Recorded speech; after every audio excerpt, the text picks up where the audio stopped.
একদম সিম্পলভাবে আপনাদেরকে আজকে জুম্মার একটা ক্যালেন্ডার বলেন বা একটা পোস্ট আপনাদের ক্রিয়েট করে দেখাবো পিক্সেল ল্যাবের মাধ্যমে। প্রথমে আমি একটা ব্যাকগ্রাউন্ড একটা ছবি নিয়ে নিছি, এটা আপনারা গুগলে পাবেন, আমি দিয়ে দিব অবশ্য। এরপর আপনার ফটো থেকে একটা মিনার নেবেন, এটাও গুগলে পাবেন, আমি সব কিছু গুগল থেকে ডাউনলোড করছি।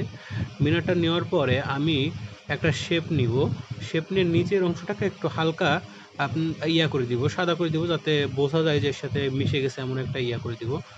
দেখেন আমি কীভাবে করতেছি, আপনারা চাইলে একইভাবে করতে পারবেন। দেখেন হালকা একটু করে দিলাম, সাদা করে দিলাম, যাতে বোঝা যায় যে ভিতর দিকে মিনারটা আছে। তো যাই হোক, সবগুলো লক করে দিলাম। লক করে দেওয়ার পরে আমরা জুম্মা মোবারক নামে একটা ক্যালিগ্রাফি এখানে নিয়ে আসবো। ক্যালিগ্রাফি আপনারা গুগলে পেয়ে যাবেন, আপনারা একটু যদি সার্চ দেন তাহলে আপনারাও পেয়ে যাবেন। এই যে জুম্মা মোবারক, এটা এবার আমরা করব কি, কালারটা সবসময় চেষ্টা করব ব্যাকগ্রাউন্ডের সাথে হালকা মিল রাখার জন্য। দেখেন আমি ব্যাকগ্রাউন্ডের সাথে হালকা মিল রাখবো, আমার ওইটা যেহেতু একটু সবুজ কোয়ালিটির, আমি এটাকে একটু সবুজ করে দিলাম। তো সবুজ রেখে দিলাম, মানে সবসময় আপনারা চেষ্টা করবেন যেটা ব্যাকগ্রাউন্ড সেটার সাথে একটু মিল রাখার চেষ্টা করবেন। তো আমি এটাকে একটু সুন্দরভাবে যাতে করে নিতে পারি, জুম ইন জুম আউট করে নিতে পারি, এই জন্য আমি এটাকে ক্রপ করে নিলাম। নেওয়ার পরে আপনি যে কোনো একটা, আমি এখানে একটা নিছি, একটা উক্তি নিছি, যে কোনো একটা উক্তি, মানে ইসলামিক উক্তি। আপনারাও এরকম যে কোনো একটা ইসলামিক উক্তি নিতে পারেন। তো আমি এটা পেস্ট করে দিলাম। দেওয়ার পরে যে বলছে তারটাকে আমি করে দিলাম, কেটে দিলাম। কেটে দেওয়ার পরে শুধু উক্তিটুকু রাখলাম। রাখার পরে এটার আমি ফন্টটা চেঞ্জ করব। দেখেন ফন্টে গিয়ে আপনারা আপনাদের পছন্দ মতো একটা ফন্ট সিলেক্ট করবেন। আমি আমার পছন্দ মতো একটা ফন্ট সিলেক্ট করতেছি। তো সিলেক্ট করার পরে আমি কয়েকটা দিয়ে আগে দেখতেছি, আপনারা দিয়ে দেখতে পারেন যে কোনটাই সুন্দর লাগে। দেওয়ার পর এটার সাথে সাজিয়ে নেবেন, যে কীভাবে দিলে ভালো হয় সাজিয়ে নেবেন। আমি এখান থেকে মাঝ বরাবর নিয়ে নিলাম।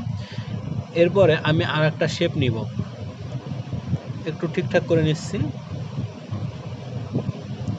এবার একটা শেপ নিব, শেপ নিয়ে আমি ওর পিছনে দিয়ে দিব, যাতে বোঝা যায় যে কোনো একটা আমার কি বলে গ্লাসের উপর লেখা, এরকম একটা ইফেক্ট আসবে।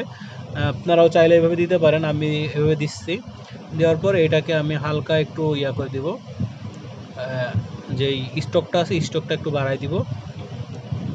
এটাকে আমি চেষ্টা করব যে একটু হালকা রাখার জন্য, সবুজ রাখার জন্য।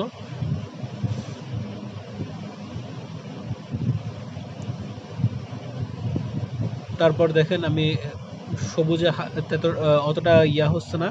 তারপর আমি চেষ্টা করব যে সবুজ রাখার জন্য, বাইরের স্টকটা সবুজ করে দিছি। এরপরে টিক মার্কে ক্লিক করে আমি এটাকে অ্যাডজাস্ট করে নিব। এরপর এটাকে আমি নিচে দিয়ে দিলাম, লেখার নিচে দিয়ে দিলাম। এরপর আমি লিখবো যে বলছে আর কি, উক্তিটা যার, তার নামটা আমি পেস্ট করে দিব। পেস্ট করে দিলে এটা আমি সবসময় চেষ্টা করবেন যে যেটা লেখছে সেটাকে একটু বোল্ড করার চেষ্টা করবেন। আমি এটাকে বোল্ড করে দিয়ে, এবং এটার ফন্টটা একটু মোটা, যে ফন্টগুলো আছে ওই ফন্টগুলো আমি ব্যবহার করতেছি।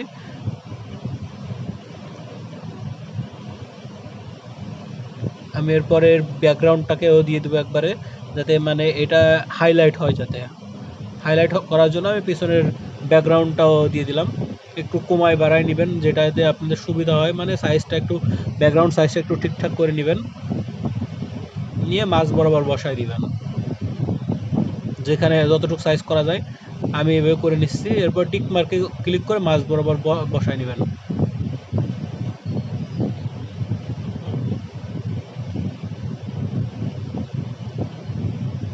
দেখেন এবার সুন্দর একটা লুক আসছে না?